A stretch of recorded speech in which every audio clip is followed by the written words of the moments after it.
भैया के जान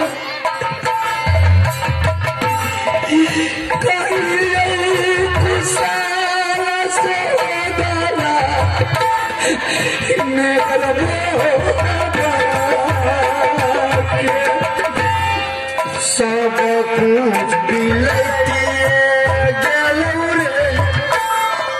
तेरे बिगड़ जाए सारा रे उसाला छोड़ नागर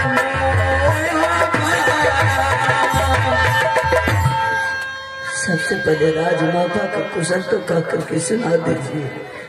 प्रधान सिंह राजमाता का कुशल बिल्कुल ठीक है, किसी तरह की दिक्कत नहीं है, सब सही है। बड़े भाभी का क्या कुशल है?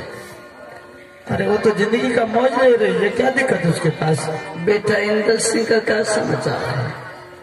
इंदल बेटा का पढ़ाई चल रहा है, कन्वेंट स्कूल में ढंग से पढ़ रहा है। मेरे रानी का क्या समाचार है?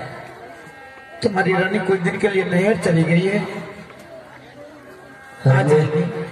और मेरे बेटा का क्या समाचार है? क्या हुआ? सबका समाचार आपने अच्छा बताया। मेरे बेटा का नाम सुन करके जमीन पर मुरझा करके गिर गए। जिस वक्त मैंने राजमाता को छोड़ करके जंगल का रास्ता पकड़ा था, वह दुष्ट ने मुझे शराप दिया था। मैंने उस वक्त बेटा रानी को आपके ऊपर छोड़ करके आया था, और मैंने उस रोज बोल करके आया था कि भाई साहब, जब भी मेरे बेटा और रानी का जरूरत पड़ जाएगा, मैंने उस वक्त आपसे बेटा रानी मांगने के लिए आएंगे तो आप मेरा बेटा रानी को वापस लौटा दीजिएगा। आपने बोले थे कि ठीक है रुद्र सिंह, तुम्हारा बेटा तुम्हारा रानी अमानत मैंने रखेंगे, जब तुम चाहोगे तब तुम मांग लेना। आज वो दिन आ गया भाई साहब, मेरा बेटा और रानी को वापस लौटा दीजिए। बेटा रे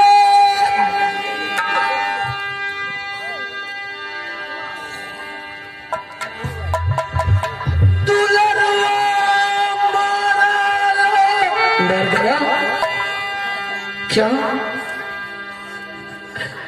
बाबू रे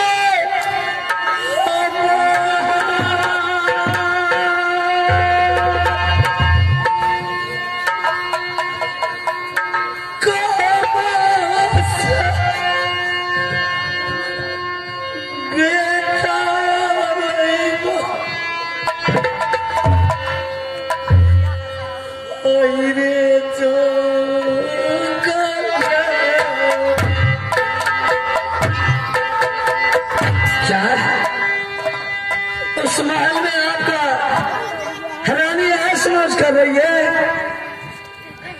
उस दरबार में आपका बेटा खेल रहा है, और उस दरबार से मेरा बेटा का अर्थी उठ गया है। ऐसा आपने क्यों किया भाई साहब?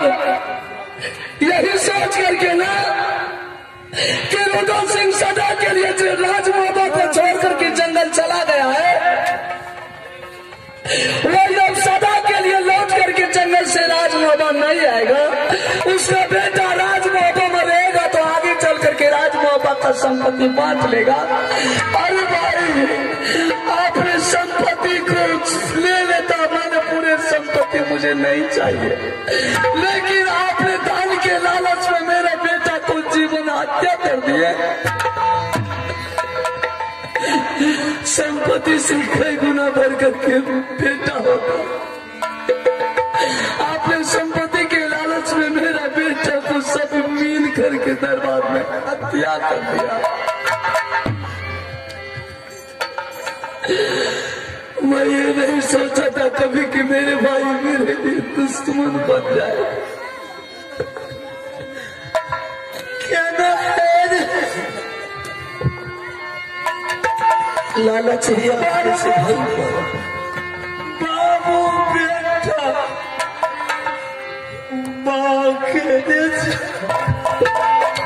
मुझे संपत्ति नहीं चाहिए। क्या मारे समझ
अब आप यहाँ से जा सकते हैं।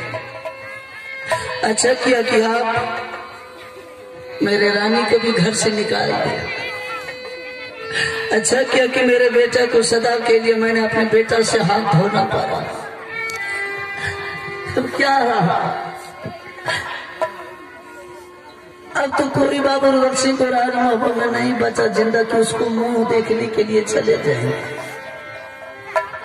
आपके पास में बेटा है, आपके पास में रानी है, आप जा सकते हैं, लेकिन मैं अब इस जंगल को छोड़ करके नहीं जाऊँ। नहीं रघुवर सिंह, तुम मेरे साथ चलो। तुम दोनों भाई को जीवन व्यतीत करना है तो करना है। मैं तुम्हारे लिए ही जंगल में दर बदर कर ठोकर खा रहे थे। चल मेरे साथ। ठीक है, तो मैं जाने के लिए तैयार हूँ। भाई साहब, उस दोनों माँ बेटा का लाश मेरे झोपड़ी में पड़ा है। चलिए दोनों भाई मिल करके दोनों माँ बेटा का लाश बहते हुए दरिया में संस्कार कर देंगे। बेटा का लाश?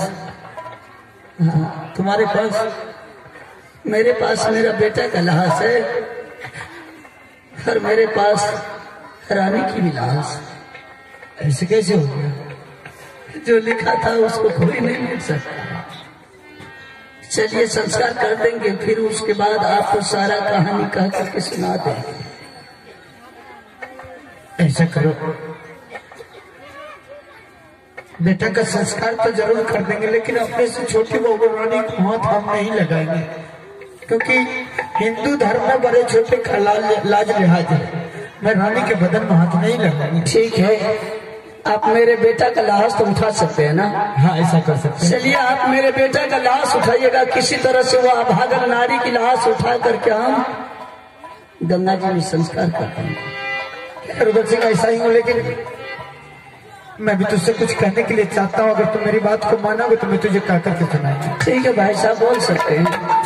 अब तो दोनों भाई का समय बीत गया, जाने का टाइम हो गया है, मरना तो है ही, दुनिया में कुछ नहीं बचा है। लेकिन चलते चलते हम चाहते कि दोनों भाई एक बार गुरु महाराज से मिल लेते हैं, ताकि मरने के बाद गुरु महाराज के चरण में दोनों भाई का जगह मिलेगा। भाई साहब, बेटा मर गया, मैंने सब्र बांध दिया। रानी भी मर गई, मैंने सब्र को बांध दिया। ना कभी देवी का मंदिर गया, ना कोई देवता का मंदिर गया। अगर रुद्र सिंह भी मार जाता ना भाई साहब, फिर भी ना कोई देवी का सहारा देता, ना कभी देवता का सहारा। मैंने 12 बरस तक दर दर का ठोकर खाया इस संसार, इस जंगल में भाई साहब। पानी पानी के लिए तरस गया, भोजन भोजन के लिए तरस गया, रहने के लिए तरस गया। ना कोई देवी आई दर्शन देने के लिए, ना कभी देवता आया। ये संकट को कोई देवी देवता दूर नहीं किया। आज कौन सा देवी देवता आएगा मुझे संकट को दूर करने? रुदल सिंह आएगा जी। ठीक है, अगर आएगा तो आप अपने मन का भरम को मिटा लीजिए, हम तो मिटा लिए। ठीक है रुदल सिंह, ऐसी बात है तो मुझे गुरु महाराज से मिलने दो, उसके बाद दोनों भाई एक साथ दरियों में जाकर के डूब करके मिल जाएंगे। ठीक है। गुरु महाराज से मैंने वादा किया था कि एक बार इससे भी अगर गलत वक्त आएगा तो मैं आपको आवाज लगाएंगे, आप मुझे प्रत्यक्ष दर्शन देंगे। गुरु महाराज बोले कि तुम जब भी चाहो मैं तुझे दर्शन दूंगा। यही मौका है गुरु महाराज से मिलने का। गुरु महाराज को आवाज लगाते हैं।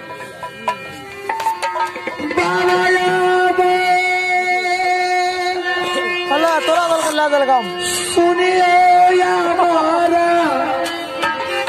सिंगार